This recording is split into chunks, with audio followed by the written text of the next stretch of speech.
How's it going, movie fans? My name is Jonathan and I am a man of movies, and today we are going to be talking about a film that has been on so many people's radar. So many people have been anticipating this film and it is finally out. Let's get into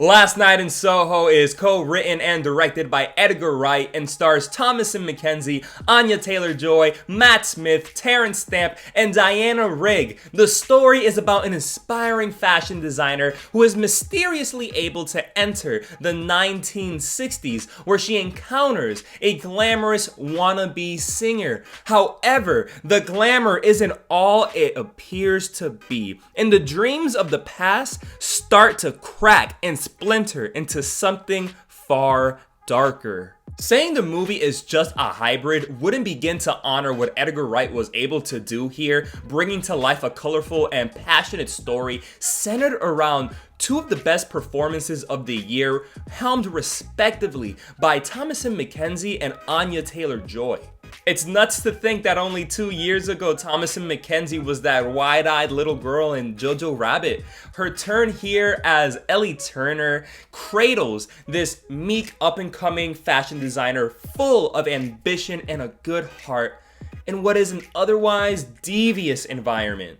An environment that seamlessly tilts from modern day to the 1960s, making it the best production design I've seen in a film all year. Yet the bold choice of colors that cloth a livelier Soho is but an exquisite backdrop to some of the best editing I've seen in a film all year also.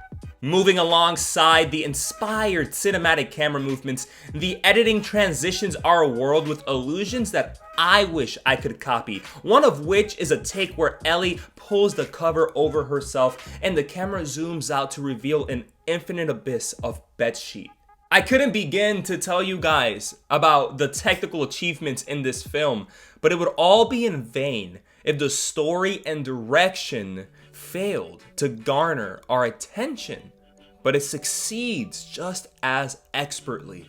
And this is where its hybrid nature brings about originality, as Ellie has a gift where she is mysteriously able to intertwine her world with theirs of the past. In this case being Anya Taylor-Joy, who I mentioned not too long ago.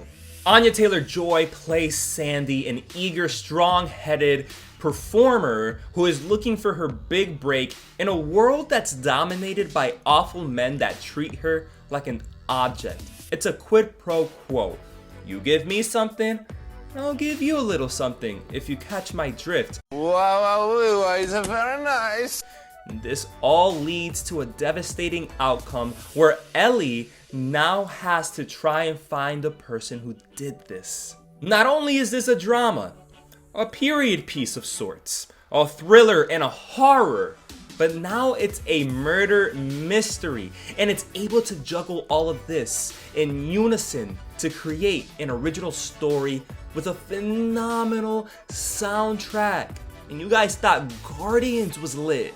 Bring it down hard. I do feel the need to touch on two major aspects of the film that have some people looking down on it, and the first of which being the feminist agenda. Straight up, as someone that does not like forced inclusion for the sake of forced inclusion without it having at least proper development, the feminist agenda here is an inspired one.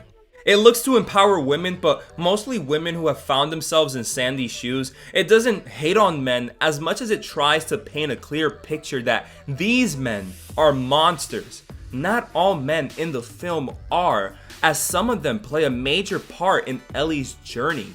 And the last thing I'd like to touch before I end the review would be that third act. Many people have been talking about it. Is it familiar? Very much so. It turns into a film that you probably have seen in many other movies.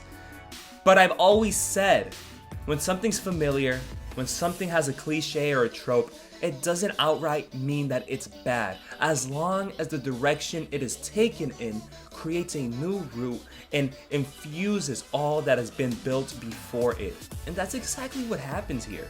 The way Sandy's arc meets its end and Ellie finds her closure was satisfying to me, as it shows the gray areas of our actions and that things are not black and white. It's colorful and sometimes messy, just like Soho.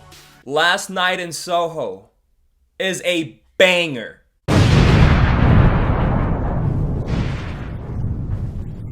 But those are just my thoughts. Have you seen Last Night in Soho? What did you think about it? Let me know. And my question for you, out of all of Edgar Wright's films, where does Last Night in Soho fall for you? For me, it is not only my favorite film of the year, it is my favorite Edgar Wright film. Let me know what your favorite is in the comments below.